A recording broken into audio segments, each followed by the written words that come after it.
kay para tapuson naton ang aton nga ginaobra kahapon kay wala natapos kinagabihan ta.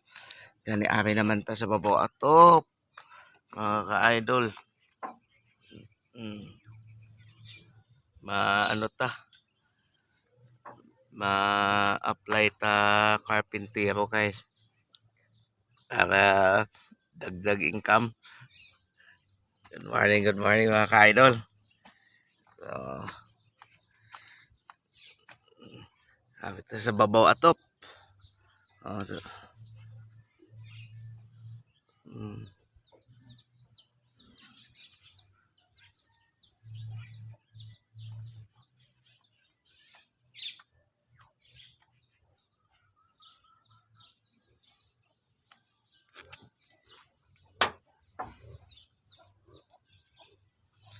ato ni dasigon mga ka-idol kay Sunday ngayon kaya may pagsamba tayo mamaya.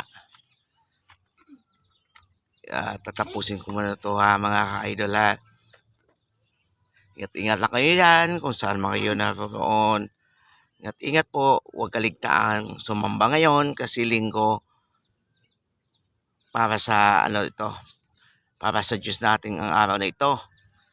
Kaya yung buong linggo na ginagamit natin sa ating pang-araw-araw na pamumuhay, yung huwag nating kalimutan pag Sunday kailangan. Kasi sa amin Wednesday and Sunday. Pero sa iba naman every Sunday lang, di ba? Pero sa aming mga iglesia na Cristo, 2 beses kami sumamba sa isang linggo. Maliban lang sa iba kasi Sunday lang sila sumamba. Kaya huwag kaligtaan, huwag kalimutan na sumamba.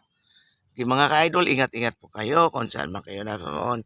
Kasi tatapusin mo na to kasi may hinahabol tayo na oras kasi mamaya may pagsamba tayo. Bye-bye mga ka-idol.